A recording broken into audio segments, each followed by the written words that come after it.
it's all going to be sweet.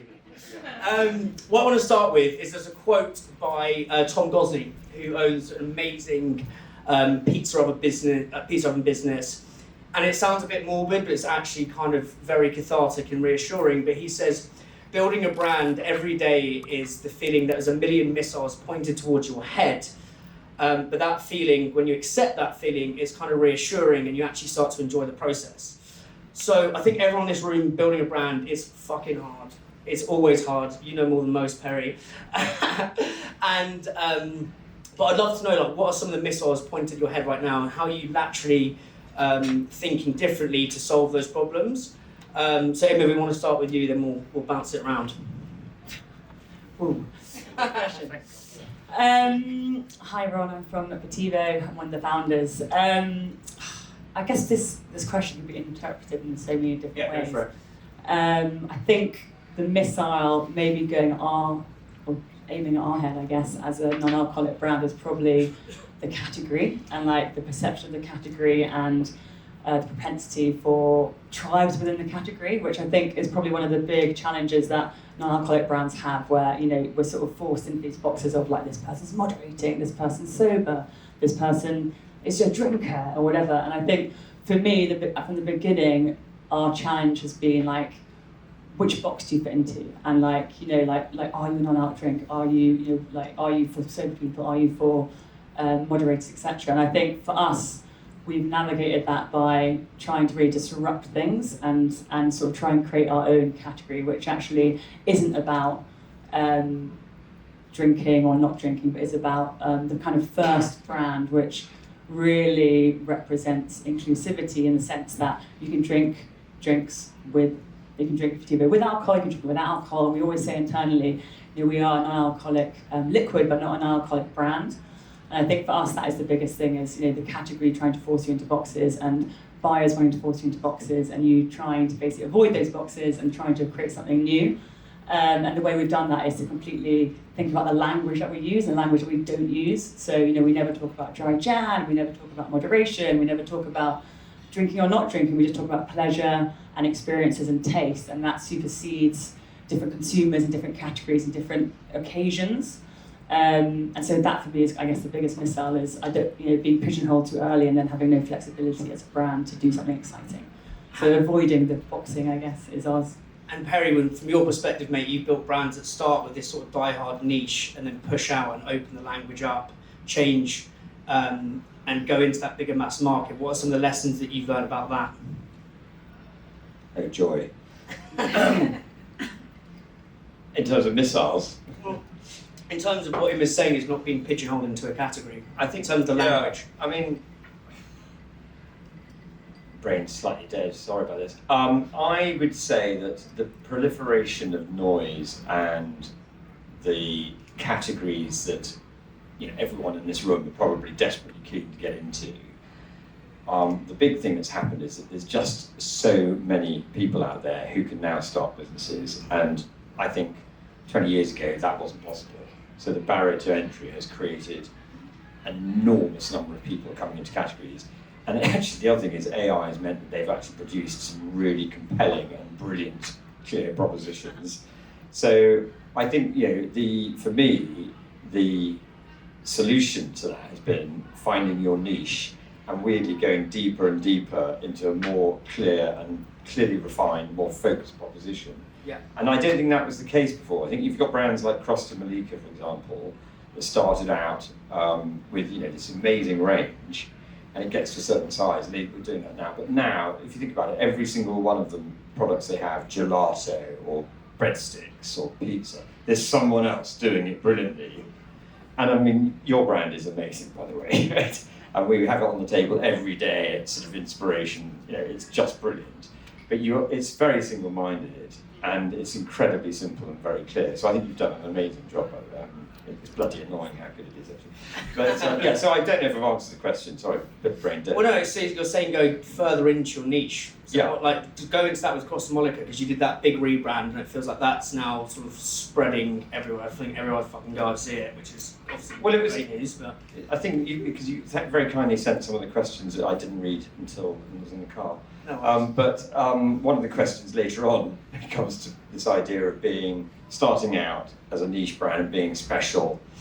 Fantastic brand there called Miss Kim, for example, which you'll discover is a Korean, kick-ass Korean food. So you start out with this, what makes you special is the fact that you are, like you guys, are really, really different. And, you know, that's amazing. You get to a point very quickly, if you're you guys, which you are, you suddenly start scaling and suddenly that specialness becomes a problem.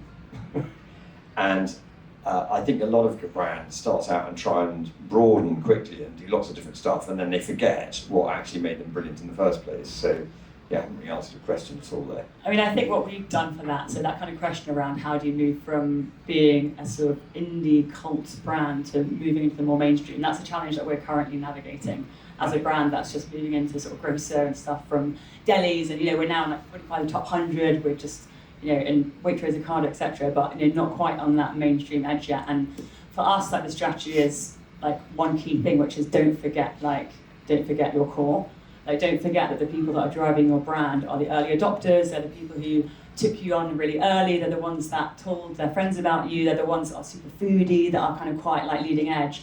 So never forget them. And I think, you know, we invest massively in things like independent off-trade, even though we don't necessarily make money on that channel, because that's a place of discovery and a place of like story building and a place of engagement, which is really, really important to us. So it's really investing in that core, even when you're building, doesn't necessarily become the most profitable channel. And then on the flip side, like really when you're moving into the volume play, so you have like your kind of brand building core that you should never forget, but at the same time you need to also invest in the other side, which is your volume game. So, you know, what are the big groups you're investing in? Like, what are the serves that are gonna like really sell like in those spaces? Because you need to basically engage your core in the niche prestige places, but you need to get the volume in those mainstream like grocers or groups and restaurants, etc. And it's a very different strategy. You're not talking about craft and provenance in, you know, the mainstream restaurants that have 70 sites. You're talking about elderflower and apple serves, because that's what, you know, people are just flavor driven rather than story driven.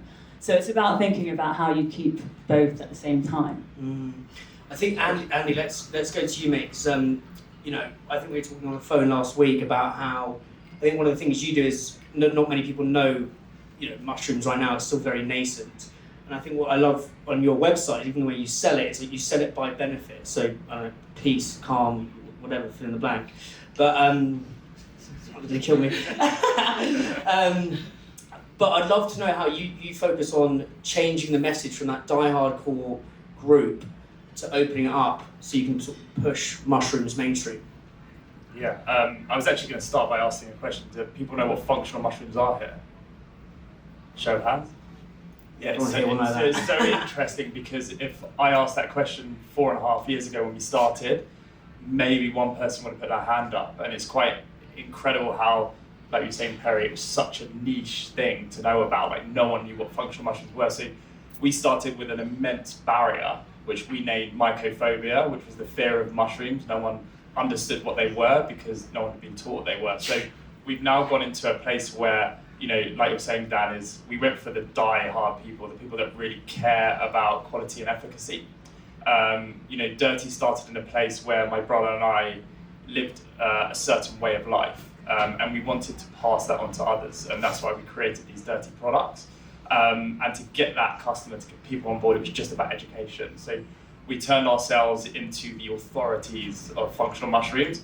Unfortunately, we got called the Mushroom Brothers. I sound like the Mario Brothers. But in doing that, people trust us, right? And that matters for the diehards. They care about the science. They care about, does it actually work? They care about the efficacy. But now, as we look towards more the mainstream, so we're now launching into high street retailers, such as we just launched in Holland & Barrett this week. We're launching into a big supermarket next year. Now it's like you said, it's the outcome. People want to know, how am I going to feel, not what's in the product. Is it going to change the way I feel? Is it going to improve the way I feel? People want to shop super quickly, and they want that outcome. So we're moving less away now from education. Like, everyone here now knows what functional mushrooms are, and we are now selling an identity. We're selling a way of life. You know, Lululemon did it great, right? They weren't just this functional yoga pants. If you wore Lululemon yoga pants, it said very much about who you were as a person, and that's how we feel DIRTEA people are. You know, if someone drinks dirty, it means they care about their health, they care about their mornings, they care about how they want to feel for the rest of the day. You mentioned a few things, not peace, but more calm. Mm-hmm. We talk about like energy without the chaos. You drink lots of caffeine, it's chaotic.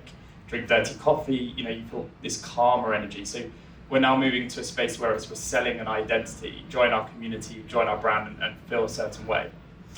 And if you just sink back into that identity piece a bit more, like how do you, Seth Godin, who's an absolute G, came on the podcast and he said, people buy products for 3 reasons, or buy brands for 3 reasons. It either gives them status, it elevates the status, that gives them affiliation, connection to their tribe, their group, right? So they're in orbit with that sort of affiliation, or freedom of fear. They don't want to they want to lose out. And I think it's just a really clean, nice, principled way of looking, or lens of looking at how brands are built. How do you do that with your tribe as you move from those die-hard mushroom maniacs to the bigger, wider audience? In terms of creating status? Like, what are those 3 things? Yeah, like to a bigger tribe. So I think we started the brand in a very aspirational light. So the brand was found and discovered in environments that were of a premium nature. So we were very specific in where Dirty was sold, where it's experienced. So, for example, the first retail partner we worked with was Selfridges, and we did the world's first mushroom bar.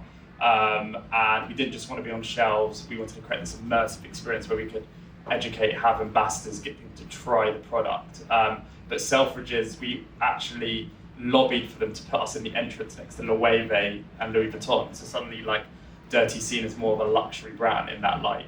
The next places we went on to menus in Soho House. Did you have to pay for that, or was it just good wangling to get in front of it? Good wangling. I think we were in a situation where we had something that was super unique. Functional mushrooms. The point we're talking to Selfridges, to Soho House, they'd never heard of it before, but everyone wanted to get into health and wellness because that's the way the consumer was moving.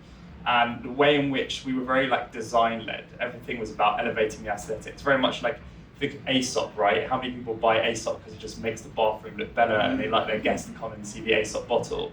We tried to implement that in terms of, when you subscribe to Dirty, when you become a member, you get this beautiful glass jar that sits on the countertop. You don't want to hide it in the cupboard because it adds to the aesthetics of the kitchen. And when people come in, you can say, I drink Dirty, I'm that kind of person. Interesting. Ria, I want to come to you now, mate, and I think what you're doing is incredible. It's extraordinary what you've done in such a short period of time, and there'll be a lot of people here who are trying to replicate that. I'd love to go back, and as I said, what I'm so excited about today, different brands, different stages, different categories. But when you were coming up with the brand, what did you do? What were the 1 to 3 things you did to look at this?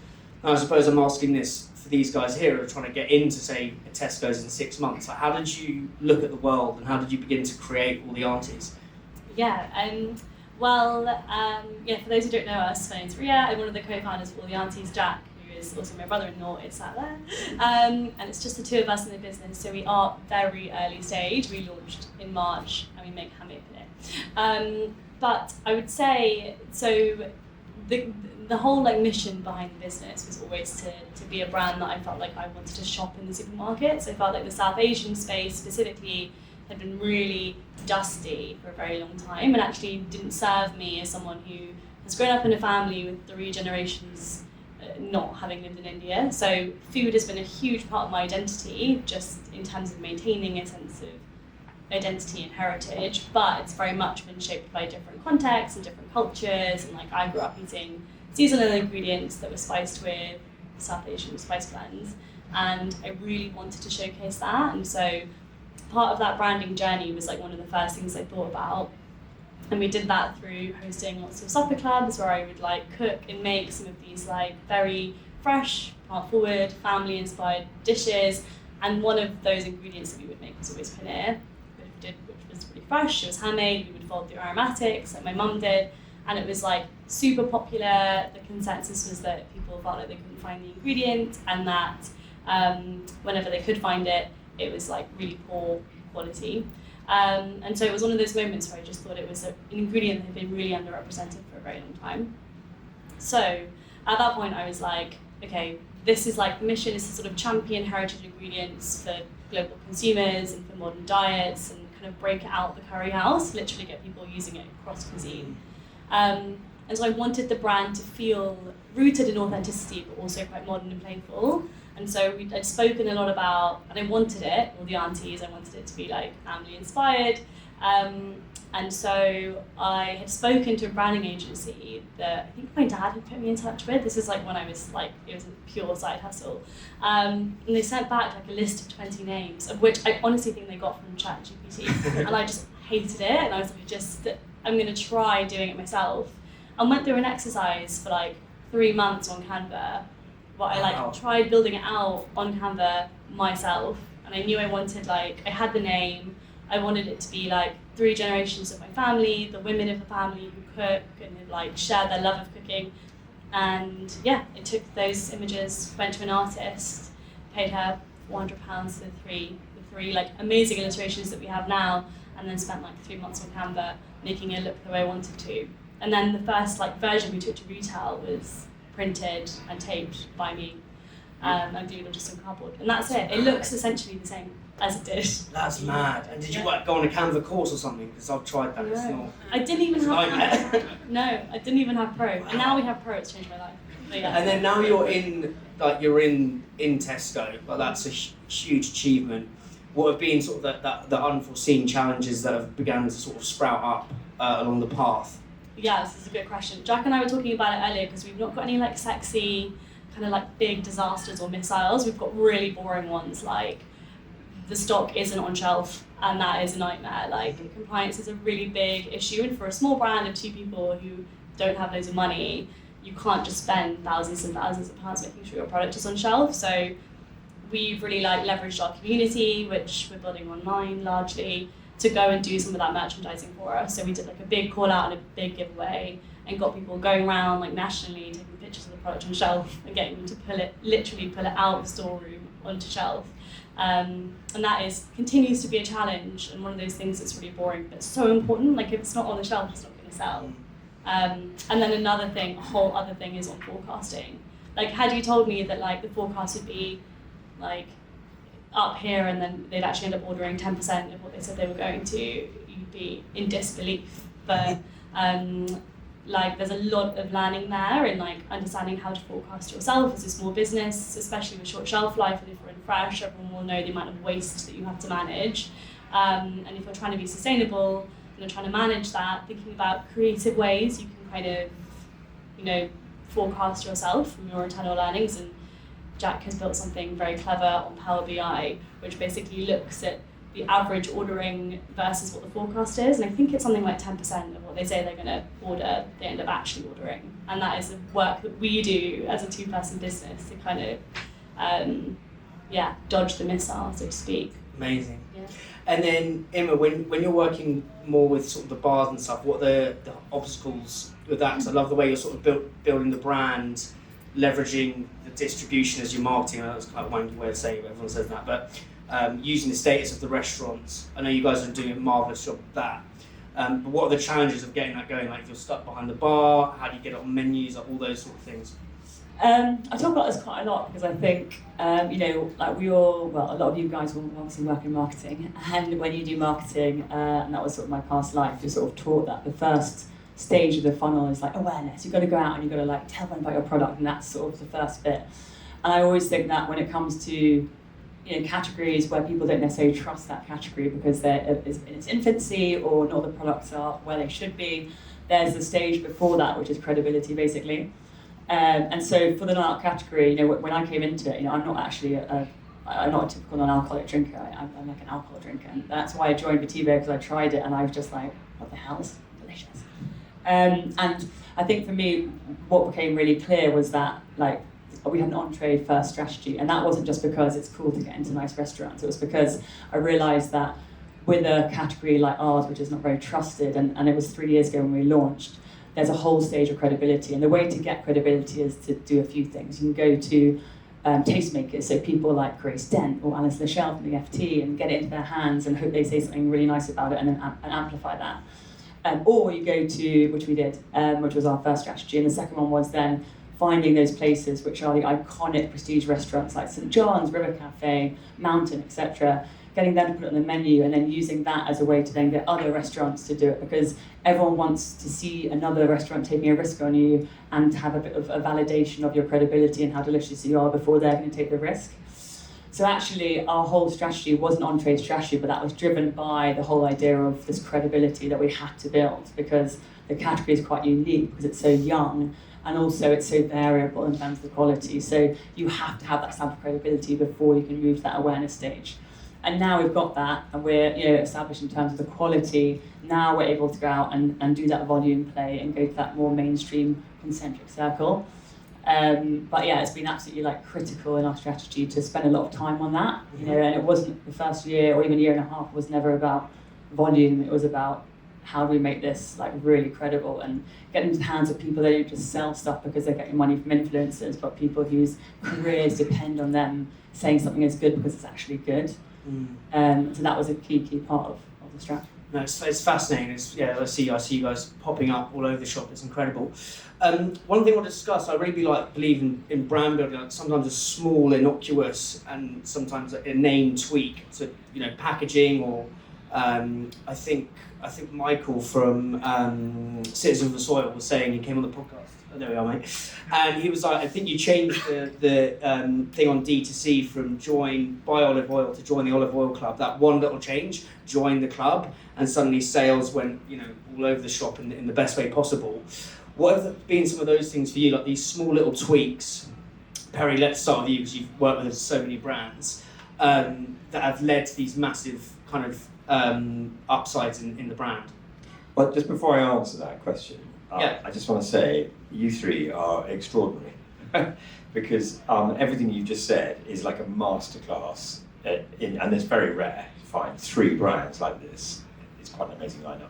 And sorry about the favourite, but the favourite story is yours and your design process, because that's absolutely the ultimate thing that you've achieved, which is that you've differentiated yourselves in such a clever way, and I bang on about advertising rather than advertising, and you've used every little bit of your brand stories to make your products compelling and different and really relevant, and I think that's super clever because you haven't gone and taken the kind of the drug of big money and behave like big corporates. So sorry, just quickly on that. That is just massively. Describe for these guys what pack advertising is and how they do it. I mean, I've been saying this for 25 years. It's very boring, but it does work.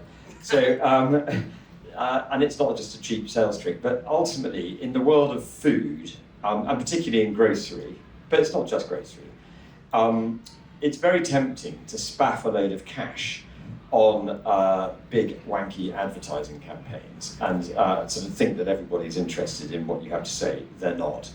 Most of them are trying to watch a TV program and switch through your advert, or they're trying to get to work and not be annoyed by some bollocks on the wall. So what you do is, if you focus on if you take all the money that you would have spaffed on advertising and you made your product better, and if you did a survey and you asked all of your consumers, if you could hypothetically ask them and say, how would you like us to spaff all of our money?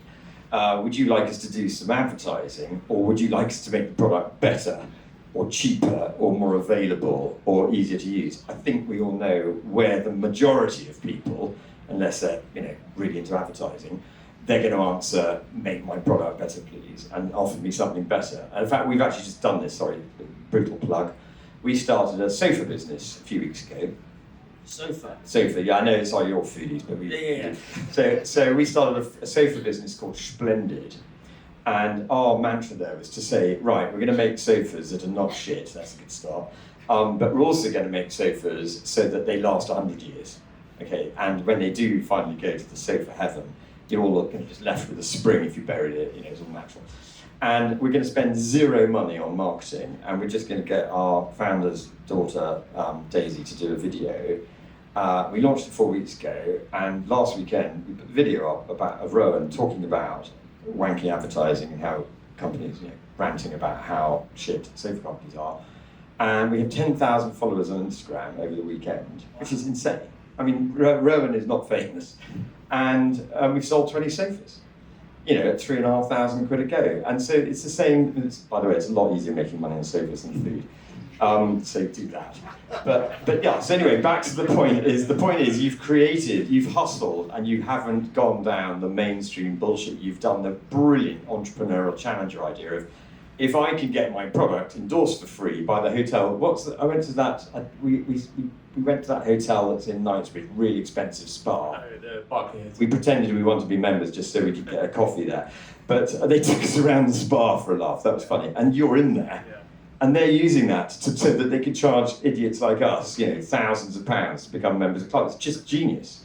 And that mutual reciprocity is absolutely the most important thing you can do at the beginning of your brand. Is just decide what not to do. And the packvertising story, so our brain's a bit fuzzy today. The packvertising story is, if you spend your money on the packaging and you want to make your packaging absolutely amazing, which you guys have done, that is your best advert. And just invest enormous amounts of time. You don't have to put money into it even. You just have to put a lot of time, a lot of effort. And we've done a brand called Tiva Tempeh. Is that, hands up who's ever eaten tempeh here? Square root of fuck all. That's the problem you're going to have with paneer. Is that you get these amazing products and then no one's ever heard of them. They're like, oh, what am I meant to do with that? And you've written on the front of yours what to do with it. 3 words, haven't you? Yeah, genius. So again, we did with Tempeh, we launched it, and you know, it's sort of same old story. A few things happened, and then Ross and Alex came and said, look, can we optimize the packaging? We went back to the thing, and we just spent a lot of time just moving and optimizing the packaging, and now it's growing the category like crazy. It's turning over about 3 million, and it's just, he said, look, I really think that's probably the best investment we made. And how did you guys think about that? Because I think we talked on the pod, Emma, about the characters on the packaging. I thought that was genius, but just detail that for these guys. I mean, for me, I would say the same thing. I always say to people, like, actually 90% of people that see your brand are just going to see it on the shelf in like a supermarket eventually. So, like, if you're going to invest in anything, you should invest in the storytelling on your bottle or on your packaging, right? And I think there's a couple of things for us. One is the yellow wax, which seems like, so you're talking about little things that have really changed our business. But I think the yellow wax for us, obviously yellow's become our identity. You know, we've trademarked the yellow hour as our like consumption moment. But the yellow wax is so recognisable on the back bar. And I've always said, if you're gonna do a drinks brand and you're gonna develop something, make sure that you're not testing it from 1 metre away, you're testing it from 5 metres away, because that's how most people, if they're not in a supermarket, are gonna see your brand, which is on the back bar. And people see the yellow wax top everywhere and they go, oh my God, you're like everywhere. There's actually that they're just going to like the 25 cool restaurants in London, and if they're quite cool, they think you're everywhere because that's where they're drinking. And eventually that's when you start to build this sort of feeling around your brand that's much bigger than it is, and that momentum picks up with investors and with consumers, and that's kind of snowballs. And the second thing is just detailing. So, you know, like Dan talked about our brand well. So, you know, we actually have 24 characters. I don't know if you guys know our bottle, but there's, I think, 12 characters on our bottle. And our brand positioning is what we call artisanal hedonists. So it's this kind of intersection between something that's extremely craft and handmade, but also has the kind of pleasure-seeking vibe of a hedonist. And Roz Bakova, who's this amazing illustrator, who's a friend of mine, created these characters. We've got 24 characters, and the whole idea behind it was, you know, you want to kind of see that world and like want to be in it. You want to be feasting in that world. You want to be part of that kind of that vibe. And that's not something that non-alcoholic drinks were doing at the time. It was all about moderation and holding back and, you know, what to drink when you're not drinking, etc. And actually it's like, well, actually, I want to drink for now. I want to have something delicious and be with my friends and connect and have an amazing time. I don't actually want to be moderating. That doesn't feel like an emotional space for me. So we built the 24 characters, and the whole idea as well was, you know, let's not make it homogenous. Let's not, you know, we live in London, it's 2025. Like, you know, why is everyone, you know, homogenized in all these brand worlds around non-alcoholic drinks? You know, we've got 24 characters, different sexes, different ages, different genders, different sizes, you know, different, you know, every single kind of person on there is represented, and we want every person to be like, I'm in there, or I know someone who is in there. And so that detail is really important for us. It's not just about, you know, the yellow wax, but it's also about being lost in a world where you want to be part of it and you're noticing more and more on the details. Wow. Yeah, go on, Perry. No, I just have to say, everyone I know, Botivo, for example, in fact, all of your brands, you know, you've designed barware, you know, you've designed interior design. that bottle, people buy that bottle. We buy that bottle to look good, as well as taste good. And so you've done a really great job on creating some homewares that happens to also be a drink, and you've done it the other way around as well. And I think, I don't know, I noticed the dash. Hello, Jack. Go ahead. But your cans are, again, they don't look like soft drinks, do they? I mean, they do now, but no one used to. I remember seeing them the first time, and that'll never work. But it's genius because it's so distinctive and it decorates your house. And people want things to look like. Obviously, plug for Miss Kim, same thing. But it's true, if you make all of your stuff, that paneer, it does not look like a grocery product. It looks like a really cool book in bloody Magnum, or a shop called Magnum. Yeah. And the Dirty thing, it's a fashion brand that's, as well as being a functional brand. Sorry, don't use the word function. It's a really good point, and I think actually it was almost accidental for us because Botivo is not kept in the fridge, and because of that, it means that most non-alcoholic products have to be kept in the fridge because of their shelf life. But ours doesn't have to be for like a year when open. So people put it out on their shelf next to their olive oil or on their bookshelf when they come in. And actually, accidentally, it's become like our main touch point of discovery is actually people going around someone's house for a dinner party and being like, what is that? That looks like really unusual. Like, that looks kind of like a beautiful bottle. And people pick it up and it becomes a discussion point. So I think that's a really interesting point is like, the home is a really important marketing touch point.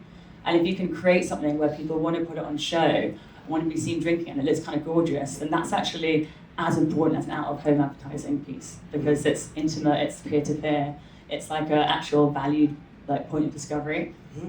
And it costs a ton of money to get into people's homes on TV. But it costs you absolutely nothing when they bought it. So as soon as they come around and they serve your stuff, they tell 4 or 5 people. That is amazing advertising. One thing I want to ask is a lot of people in here, it's very easy to piss money up the wall and do things that don't move the needle. And I think the best knowledge is knowing what to avoid versus what to actually do. Where have you guys pissed money up the wall on your journey and it hasn't actually moved the needle? And maybe we can start with you, Andy, because I know you've done all sorts of amazing things. But what stuff didn't actually work?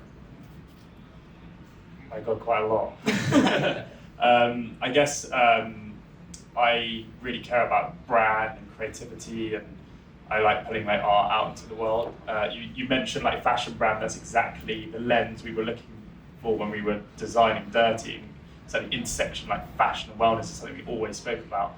I like to do things that are kind of like small on scale. I like to do like immersive events. You came along to our mushroom morning rave on Mushroom Cubes. And this stuff costs money, right? A lot of money. And you get zero revenue from it. It's not a Facebook ad, there's no ROAS. You don't get much return, but what you do get is connection, human connection that isn't necessarily scalable, but it's really meaningful. So we've done a lot of like big events and a lot of activations that some people will say is a waste of money. I actually think it's really valuable, and I think it's something we're uniquely willing to take a risk on. I think a lot of money gone down the drain is paying a lot of agencies. As a luckily we're a consultancy. No, I think as you get bigger and bigger, and I think a lot of founders have like imposter syndrome. Imposter syndrome. It sounds weird.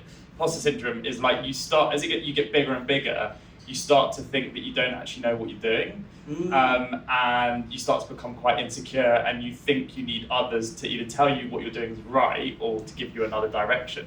What tends to happen is like there are very smart people that work at these agencies. They're very analytical. They overanalyze is probably the main thing. What ends up happening is they try to convince you to sort of change direction rather than kind of maybe evolving what you've already got. You end up spending a lot of time, a lot of money, and then you realise this isn't actually the right decision, so you sort of pull out. So we have worked with, but that's not all agencies, by the way. And we're not an agency. We're consultancy. Okay, yeah. Awkward. I think probably the ones that we've decided to sort of work with. So I think I would say a lot of money we've wasted is maybe losing confidence in ourselves and thinking we need an expert to tell us what the right answer is, but actually we've always known it. We just need to tell people, you know what you're doing, and remind us of that. So I'd say probably most money's been wasted on agencies and then doing these big brand activations. are fucking expensive, but they are unique and it is different than doing a Facebook ad. Can I just take the agency thing very quickly? Because I mean, seriously, I didn't mention that Big Fish is not an agency. We've never been an agency for 30 years, and it's a sackable offence at Big Fish to call ourselves an agency. But I completely agree with you, because the whole point is, and you talk about missiles coming in your head, okay? Agencies are fucked. They're totally fucked, because most of them don't add any value at all. And now they can be just quite easily removed, and I don't think anyone, hands up here, is turning over more than 5 million. More than 1 million? Okay, so somewhere between. So when you start spending money with agencies, you're doing something that's done by people who turn over, companies that turn over 20, 30, 40 million, or $500 million. So the biggest mistake you're going to make is to go in, unless you're very rich, or you want to take a whole bunch of risk and do things very, very quickly that perhaps money might accelerate. Do not go and spend money on agencies. 100% agree with that. And that's just a quick plug. That is why we take stakes in businesses that we work with, because equity is actually more expensive than cash, obviously, but it's really important that you find the right partner. And so, in defence of those people, the overthinkers, I think what's really great is, if you walk into a doctor and you've got a problem, you probably want someone who's done 500 heart operations to tell you whether or not your heart's in good nick or whatever. So do take counsel. A lot of that's for free. You can go and have chats with them and say, look, we're thinking about working with you, what do you think? Most of them give away a ton of information for free up front. We don't, but a lot of people do. So go and use that and abuse that, that's fine, because that's part of the sales process. But the reality is that you're really renting someone's headspace to give you an objective, provocative view. And what you want to do at your stage is to find people who work in those agencies, but aren't agencies, and go and say, look, we're taking this brand forward, I can't afford to use you guys, but can I take you for a coffee? And then you can go, I just really like your observations, I'd like any provocations and any recommendations. And that is really good advice. You don't have to take it, but I completely agree. I just wanted to say, yes, you're absolutely right. And great, also great plug for Big Fish as well. Yeah, fucking good plug. We planned that, but we're actually at time because food's going to be coming soon. So let's open it up to the floor. I'm sure there's questions. If you've got a question, raise your hand. Any questions, please? If you're a challenger brand that's absolutely killing it in D2C, but you're struggling to crack retail, then you've got to listen to this. Maybe you've got an Ocado listing, maybe you've got a Whole Foods listing, maybe you're absolutely killing it in Selfridges, maybe you're absolutely killing it in your farm shop and your indies. But my friends, making the leap, crossing El Chasm, crossing El Rubicon to grocery retail is not easy. It's the Champions League of FMCG. It's super hard. It means playing at a higher level, and that's where so many amazing brands sadly stumble. Look, retailers want stories backed by data, not dreams and a pretty pitch deck. And let's be real, supermarkets are not just going to magically make a space for you and your little brand. They need data. Something's got to go for you to get in, for you to get on shelf. And that is why I've got to tell you about North Star. They are the team that's helping purpose-led FMCG brands go from gut instinct dreams to unstoppable pitch decks that actually unlock retailers.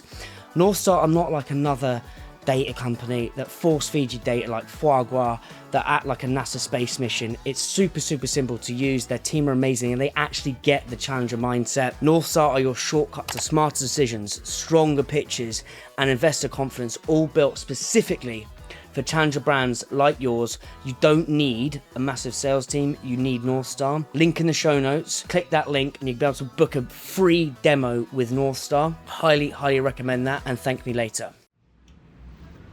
Hi guys, that was awesome. I'm Kelly, I work at Perfect Head.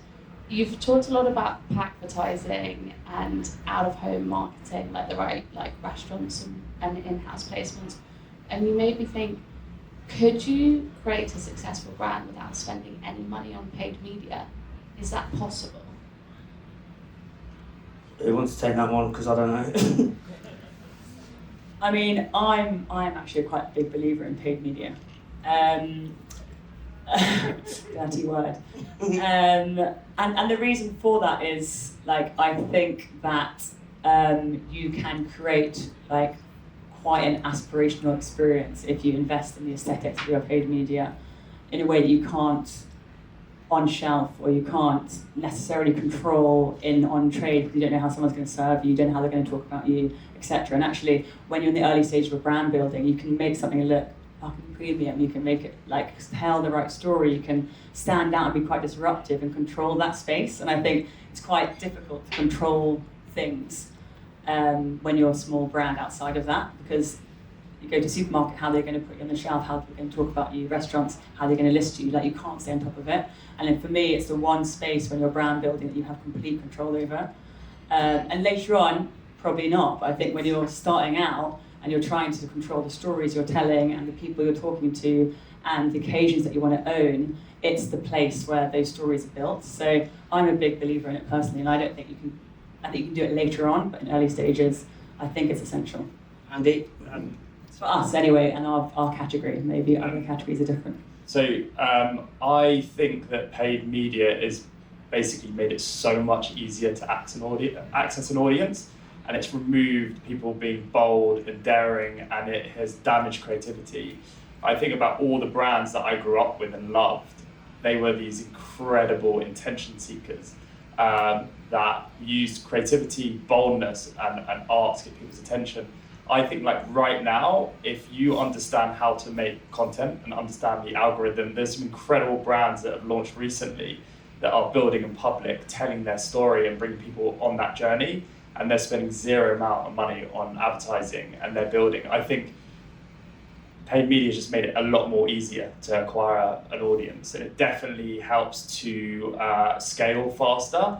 But I think, if anything, it's a danger to creativity and building great brands today. So I like the idea they might be charging subscription on Meta, so you won't be able to see any advertising anymore. But I think just on that though, that idea of kind of building community, I think like if you're like a food brand, like a paneer brand, or you're like a bean brand, or you're like something that is like making amazing food, I think in that kind of space, like you can build community, right? You can create value, you can give people recipes, people will come to you and want to engage with your product because you're offering something different. I think in other categories, like drinks, for example, there's only so many drinks you can make for people before they're like, I don't want to see another drink being made. So I think it really does depend on what the category is. And I think if there's a category where you have like lots of people that are super interested in it, which aren't just like the nerdy bartenders who are great but niche, then paid media becomes really important, because you can't just rely on a community naturally evolving. Because it's not aesthetically or like community engaging enough on its own. We're short on questions and time. Okay, unless you really want to. Well, I'm just going to say, look, I think there's a piece of advice there, very important. So, paid media is a very broad word. I mean, it depends on what the channel is, but the most important thing is just focus. Everyone has to just focus on whether or not you have availability first. If you've got availability and you have got a problem with your rate of sale, whether you're a direct business selling supplements or whether you're a grocery brand in multiples, the first thing you need is availability. And it's a sort of basic rule of marketing. The second thing is you need what they call mental availability, bar and shops, how brands grow. There's no point in spending any money on awareness if people can't buy your product. So the fundamental thing is, it's at what point in your life cycle. And then the next thing, just very quick, real life case study this week. One of the founders of businesses that we've got a stake in rang me up and said, Perry, we've got about 80 grand that we're going to throw. And he said, we want to do some awareness work. And the business is turning over about 3 million, and it's got reasonable distribution in a couple of months. And I said to him, what are you planning on doing? He said, well, we think we're going to go out to do some media work, we're going to go to do some tube outdoor, that kind of stuff. And he called it peacocking. And we will sell this brand. So a lot of what we do is about growing brands for exit. And I said, so how's that going to look on the investor memorandum when we say that we did a load of advertising and it cost us a ton of money and we didn't see any uplift in sales? That shit is we call a banana skin.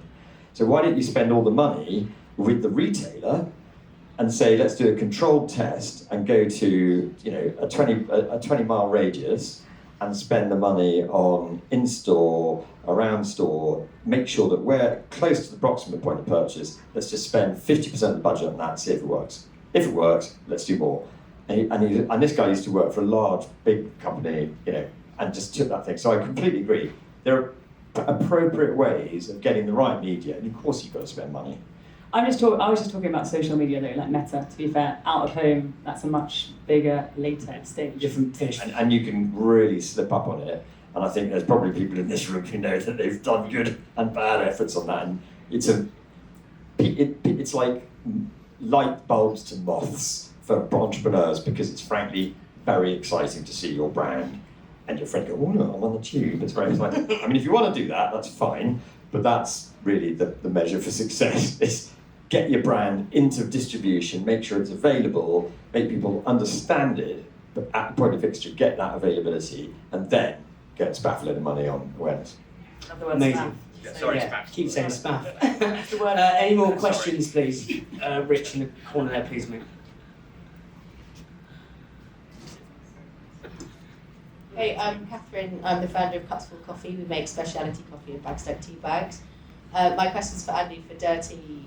How did you start building your affiliate program? Because that's a goal for me as well. And it's quite hard to get it kind of moving off completely from scratch off the ground. So from the beginning, we went out to, we've been very good at the beginning of creating community. So before kind of affiliates became a big thing, we had like a consistent dialogue with our audience, our community. When we introduced the affiliate program, we just went out and said, do you want to be part of this club? And the response was incredible, because people really love the product. Using lots of other techniques now, actually using an agency as well, but it's actually working. What we realised is that people love your product. They love posting about it. It's a chance for them to make money as well. So I think we built community first, then we went out to them and asked if they want to join and be part of our affiliate program. Just quickly, Ria, how are you building the community? You talked about the supper clubs and stuff like that, and that sort of genesis period of the brand. How are you thinking about that as you go bigger? Yeah, I think for us, we're in this unique position where we've been launched 6 months, but have a lot of distribution. And I think, a lot relative, but a lot of it for us is about not pretending that we're a big brand whilst we have big distribution. So remaining really core, a lot of what everyone's been talking about really, in terms of like really understanding who your core consumer is, who are your tribe, who are the people who are going to shout about you and post you and tag you, and how do you reward them and build a relationship. And so for us, it's like collaborating with smaller brands, doing pop-ups, continuing to do things like supper clubs, responding to every DM that we get in our Instagram, even if it takes like an hour every day, because that's how we're going to grow and build loyalty. And we're not a big brand. Most people don't know about us, and so we aren't pretending that we are. Amazing. Any more questions? All good? Well, look, massive thank you, guys. Absolutely love that. We've got food coming shortly. I think we've got some white Negronis. Have they been put out? Does everyone have one of those? I think. Otherwise, get your mitts on one of those. Yeah, massive thank you. It's actually alcoholic, in case anyone's drinking and thinking that they're not. Yeah, I'm getting one of those. Thank you so much, guys.